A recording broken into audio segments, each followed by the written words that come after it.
ಗಣತಿ ವಿಚಾರ ಸಾಕಷ್ಟು ಚರ್ಚೆ ಆಗ್ತಾ ಇದೆ. ನಿಮ್ಮ ಪಕ್ಷದ ನಾಯಕರುಗಳೇ ಅದರ ಬಗ್ಗೆ ಡಿ.ಕೆ. ಸುರೇಶ್ ಅವರು ಹೇಳಿದ ಗೊಂದಲ ಇದೆ, ಅದನ್ನ ಬಗೆಹರಿಸಬೇಕಾಗಿರೋದು ನೀವೇನೆ. ನ್ಯೂನತೆಗಳಿದ್ರೆ ಸರಿಪಡಿಸ್ತೀವಿ ಅಂತ ಹೇಳಿದ್ದೀವಿ. ಇನ್ನೂ ಅಭಿಪ್ರಾಯ ಕೊಟ್ಟಿಲ್ಲ. ಅವರಿಗೆ ಮುಂದಿನ ಕ್ಯಾಬಿನೆಟ್ ಮೀಟಿಂಗ್ನಲ್ಲಿ ಅವರ ಅಭಿಪ್ರಾಯಗಳನ್ನು ಹೇಳಿ ಅಂತ ಹೇಳಿದ್ದೀವಿ. ಅವರ ಅಭಿಪ್ರಾಯಗಳು ಹೇಳಿದ ಮೇಲೆ ಈ ಕ್ಯಾಬಿನೆಟ್ ಮುಂದೆ ತಗೊಂಡ್ಬಂದು ವಿಲ್ ಟೇಕ್ ಇಟ್ ಡಿಸಿಷನ್. 84ರ ಸಮೀಕ್ಷೆಯಲ್ಲಿ ಇದ್ದಂತ ಇದಕ್ಕೂ ವಿಚಾರಕ್ಕೆ ಈಗ ಬಹಳ ವ್ಯತ್ಯಾಸಗಳು ಕಾಣಿಸ್ತಾ ಇದೆ. ಮುಸ್ಲಿಮರು 90% ಹೆಚ್ಚಿಗೆ ಆಗಿದೆ, ಅದರಲ್ಲಿ ಲಿಂಗಾಯತರ ಜನಸಂಖ್ಯೆಯಲ್ಲಿ 8% ಮಾತ್ರ ಏರಿಕೆ ಆಗಿರೋದು. ಇದು ಜನಸಂಖ್ಯೆ ಕಡಿಮೆ ಆಗಿದೆ ಹೆಚ್ಚಾಗಿದೆ ಅನ್ನೋದು ಸರ್ವೆನಲ್ಲಿ ಗೊತ್ತಾಯ್ತಾ? ಈಗ ಯಾವ ಆಧಾರದ ಮೇಲೆ ನಿನಗೆ ಹೇಳ್ತೀಯ? ನಿನಗೆ ಆಧಾರ ಏನಯ್ಯ? ಅಲ್ಲ, ನಿನಗೇನು ಆಧಾರ? 84ರಲ್ಲಿ ಏನಾಗಿತ್ತು? ಗಣತಿ ಆಗಿತ್ತಾ? ಆಗಿದೆ ಅಂತ ಹೇಳ್ತಾ ಇರೋದು ಯಾರು ಹೇಳಿರೋದು? ಬಿಜೆಪಿಯವರು ಹೇಳ್ತಾರೆ ಅಂತಲ್ಲ. ಬಿಜೆಪಿಯವರು ಜಯಪ್ರಕಾಶ್ ಹೆಗಡೆ ಮಾಡಿದ್ದವ್ರು ಯಾರು? ಯಾವ ಪಾರ್ಟಿಯವರಯ್ಯ? ನಿನಗೆ ಗೊತ್ತಾ ಜಯಪ್ರಕಾಶ್ ಹೆಗಡೆ ಅಂತ ಯಾರು ಅಂತ? ಮತ್ತೆ ಅವರೇ ಕೊಟ್ಟಿರೋದಲ್ಲ ವರದಿ. ಅವರೇ ಮೆಂಬರ್ಗಳು, ಅವರೇ ವರದಿ ಕೊಟ್ಟಿರೋದಲ್ಲಪ್ಪ. ಬಿಜೆಪಿಯವ್ರಿಗೆ what moral right they have? ಅವರು ಅಪಾಯಿಂಟ್ ಮಾಡಿದಂತ ಅಧ್ಯಕ್ಷನೇ ಕೊಟ್ಟಿರ್ತಕ್ಕಂಥ ರಿಪೋರ್ಟ್ ಆಯ್ತಾ? ಕಾಂತರಾಜು ಕೊಟ್ಟಿರ್ತಕ್ಕಂಥ ಅಂಕಿ ಅಂಶಗಳ ಆಧಾರದ ಮೇಲೆ ಇವರು ಶಿಫಾರಸು ಮಾಡಿದ್ದಾರೆ ಅಲ್ವಾ?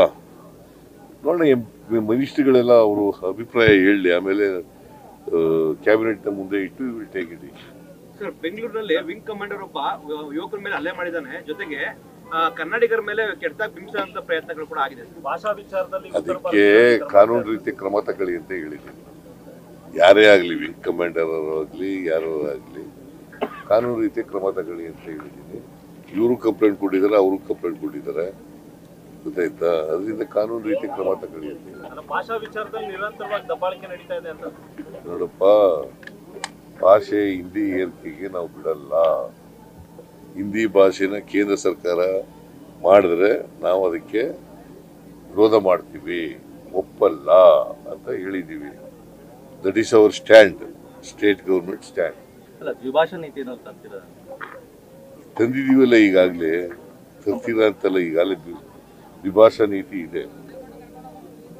ಮಾತೃಭಾಷೆ ಮತ್ತೆ ಇಂಗ್ಲಿಷ್ ಭಾಷೆ ಇದೆ. ಹಿಂದಿನೂ ಕಲಿಯೋ ಅವಕಾಶ ಇದೆ. ಅದಕ್ಕೆ ಕೇವಲ ಇಂಗ್ಲಿಷ್ ಮತ್ತೆ ಕನ್ನಡ ಮಾತ್ರ ಯಾವುದು ಹಿಂದಿನೂ ಅವಕಾಶ ಇದೆಯಲ್ಲ ಅಂತ.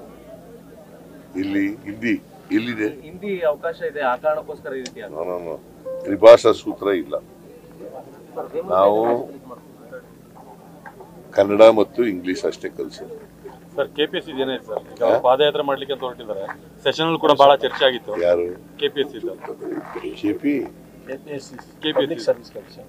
ಏನು ಈಗ ಅದು ಇದ್ರ ಎಕ್ಸಾಮ್ ವಿಚಾರವಾಗಿ ಇದಾಗಿದೆ. ಕೋರ್ಟ್ಗೆ ಹೋಗಿದೆಯಲ್ಲಪ್ಪ ಅದು. ಈಗ ಅವ್ರು ಪಾದಯಾತ್ರೆ ಮಾಡ್ಲಿಕ್ಕೆ ಮುಂದಾಗಿದ್ದಾರೆ. ಯಾರು? ಈಗ ಏನು ಅಭ್ಯರ್ಥಿಗಳು ಯಾರೇ ಪಾದಯಾತ್ರೆ ಮಾಡ್ತಾ ಇರೋರು?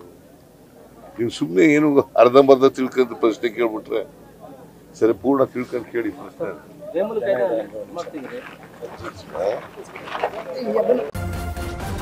ನ್ಯೂಸ್ ಫಸ್ಟ್, ನಿರ್ಭೀತಿಯಿಂದ ನಿಮ್ಮ ಪರವಾಗಿ.